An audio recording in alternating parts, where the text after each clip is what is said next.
Normalisasi Kali Ciliwung mulai dikebut, Pemprov DKI undang pemilik lahan di Rawajati ke BPN. Kunjungan penjabat Gubernur DKI Jakarta Heru Budi Hartono ke lokasi normalisasi Kali Ciliwung di kawasan Rawajati, Pancoran, Jakarta Selatan, Senin tanggal 8 Mei tahun 2023 tak berhenti di situ. Sejumlah langkah untuk mempercepat normalisasi Kali Ciliwung sudah mulai dijalankan perlahan. Teranyar, pemerintah kota Jakarta Selatan telah memanggil 11 kepala keluarga. Mereka dipanggil lantaran lahannya bakal terdampak proyek normalisasi Kali Ciliwung. Pemanggilan dilakukan untuk memproses surat pelepasan hak SPH terkait pembebasan lahan. Sudah langsung diproses di hari berikutnya, setelah Gubernur DKI Heru meninjau ke lokasi, Wali Kota Jakarta Selatan Munjirin, dilansir dari Antara, Kamis tanggal 11 Mei tahun 2023. Menurut Munjirin, 11 kepala keluarga itu dipanggil dan diundang ke Badan Pertanahan Negara Administrasi Jakarta Selatan. Adapun dari 12 orang warga yang belum dilakukan SPH, kata Munjirin, hanya 11 kepala keluarga yang bisa diproses administrasi SPH terkait dengan pembebasan lahannya. Seperti diketahui, Heru telah mengecek langsung peta pembatasan wilayah yang disediakan guna melihat lokasi-lokasi mana yang tersentuh program normalisasi Kali Ciliwung. Kedatangan Heru Budi ini menjadi perhatian warga setempat. Pasalnya, pemerintah Provinsi DKI Jakarta telah membongkar sejumlah rumah yang terdampak normalisasi Kali Ciliwung itu sejak November tahun 2022. Heru telah meminta lurah ikut membantu mempercepat proses administrasi dokumen milik warga yang kehilangan sertifikat tanah untuk pembebasan lahan Sungai Ciliwung.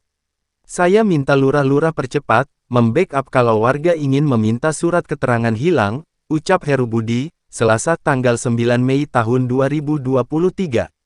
Yang penting mempercepat untuk masyarakat dibantu supaya administrasi itu sudah berada di BPN, kan semuanya punya hak, sambung dia.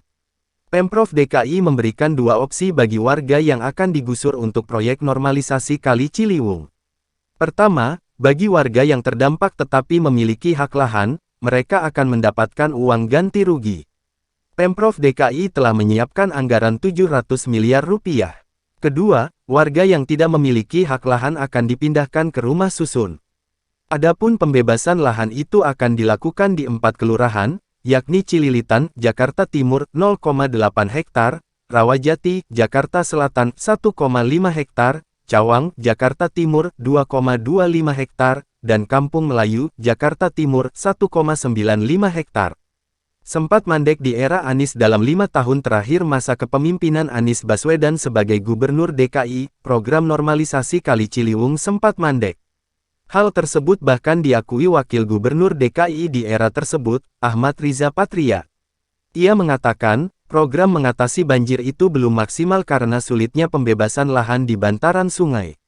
Setelah dicek, masih banyak permasalahan-permasalahan tanahnya, sengketanya, konflik, dan sebagainya.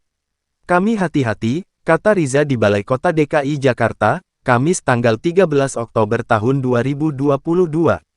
Ia menjelaskan, program normalisasi sungai merupakan tanggung jawab bersama Pemprov DKI dengan pemerintah pusat. Pemprov DKI Jakarta kebagian tugas menyiapkan lahan untuk melebarkan sungai. Sementara pemerintah pusat melalui Kementerian Pekerjaan Umum dan Perumahan Rakyat menyiapkan satuan pelaksana, Satpel, normalisasi. Riza mengeklaim upaya penyediaan lahan yang dilakukan dalam bentuk pembebasan lahan itu sebenarnya sudah berjalan setiap tahun. Namun sayangnya, Pemprov DKI menemui sejumlah hambatan saat pembebasan lahan seperti sengketa, konflik, dan lainnya.